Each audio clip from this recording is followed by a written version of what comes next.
Baptist Church says it will hold a reception and community appreciation service a week from tomorrow. 3 members of the Indianapolis church died during a bus crash in July. The man who was shot in the arm cried out for help in this area that leads to the playground for children. Get out the water hose or your buckets. 5 of these covers have been stolen from homes here in the past week. Easily, you can pick one of these up, walk away, and toss it in the back seat of your vehicle. I'm standing on what was once called the shelter house. No cash, no credit cards, no problem. Imagine paying for coffee with just your finger. Some friends tweeted me they've got their little stand set up, got nice little tents, got the grill going. At noon on daybreak, police are searching for a suspect in an armed robbery at a gas station. You start your day normally at what, 2 a.m.? Yeah, something like that, yeah. When you're going to bed, he's coming to work. It's known as Indiana's nicest day. The 47th annual Penrod Arts Fair kicks off in about a half hour. Some of the artwork of Debbie Hoover. Need a nice massage with that in the background. 8:36 the time. Wake up, folks. We don't want you going back to bed. 12 inches. That's where my tape measure is marked right now. And the city says 12 inches is how tall grass must be before they send someone to cut it. You assaulted an officer. Why? Knock, knock. This 8-year-old was hit in the head with a sledgehammer. Drenae Montgomery says she called 911 for help, but before anyone asked, 911, where's your emergency? Did nobody answer? It just said your call is very important. Please stay on hold. She's not alone. Turns out this is the recording heard more often than you would think. You have reached 911 emergency dispatch. Do not hang up. If in danger, lay down the phone and go to safety. It's an emergency. You're supposed to answer the first call, the first ring. We took her concerns to the Marion County Sheriff's Department, the agency in charge of handling 911 calls in the county. There's 27 phone lines that come into the building. So if you're caller number 29, you're going to be in hold mode, if you will, until an operator is freed up. But is it acceptable to put someone on hold? Truly on hold? No. What they're waiting for is a call taker to be available. We can't always schedule and budget for a major incident. We have no idea when they're going to happen. We feel that we have an acceptable number because we do answer the phone, and most times in seconds. 911 records show Montgomery was in what's called setup mode over a minute. It took 61 seconds for an operator to answer. Colonel Dime says if this happens to you, don't hang up. If you do, you will go back to the end of the line. That day, 10 people called reporting the sledgehammer incident. Montgomery was the 9th caller. In this case, help was already on the way. But the fear that won't always happen is a tough pill for this taxpayer to swallow. It's ridiculous. I don't understand, how could you be on hold when it's an emergency? It's 911.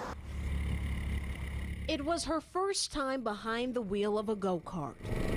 It was also the start of a painful journey for Shelby Crouch. The last thing I remember is being in the go-kart, holding onto the steering wheel, and that's it. I don't remember ever driving. Crouch's long locks got gripped in the spinning axle at Whiteland Raceway. 80% of her scalp was ripped from her head. The brutal force of it left her with a traumatic brain injury, hearing loss, and a skull fracture. This is my collection of bandanas. Now, she wears a bandana to cover her bald head. There are still days where I get down. There's not a day that doesn't go by that I don't look at myself in the mirror when I'm brushing my teeth or anything like that, and I just have glimpses of what I used to look like, and yearn for that back. Days after Shelby's accident, an IT-made investigation uncovered industry standards established in 2000 state that all rotating or heated parts of recreational go-karts should be covered. But the axles at Whiteland were exposed. And while industry standards exist, the state has no law that enforces them. Now, Shelby and her mom will push lawmakers for change. Why is it our state that doesn't have such laws? It's just the duty of the state to make sure that each one of their citizens is safe while having fun.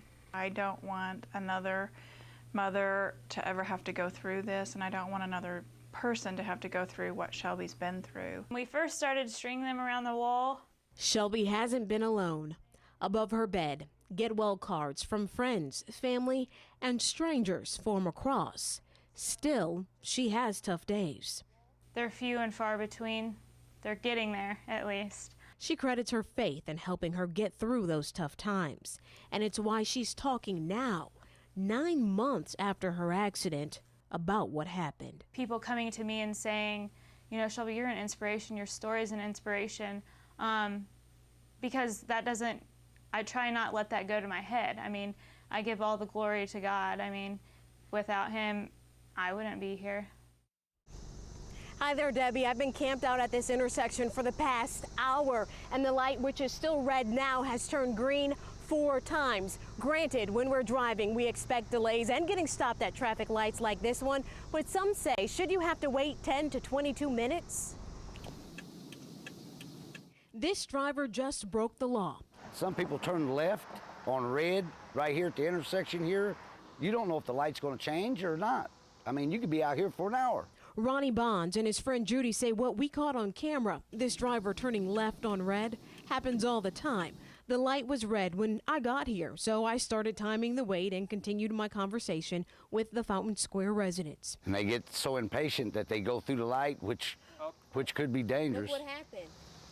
After 22 minutes, finally the light changed. It stayed green just 10 seconds, but you'll notice no car or pedestrian approached the light. It's done this since they put the sensor thing in the street. Those sensors are hidden under the asphalt. These two say they were installed last year when the city resurfaced Laurel.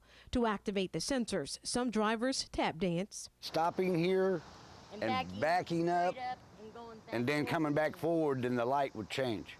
And if they don't do that, they just run it. And Judy Lear is afraid one day a child getting hit because we are close to the school. And after I talked to the Fountain Square residents earlier today, the city sent out inspectors. Their report didn't find any problems. Now, city officials say the light is set up to remain green for travelers here on English Avenue. Now, once a vehicle approaches the light here on Laurel, or if a pedestrian presses the button on the crosswalk, the light should change accordingly. Eric?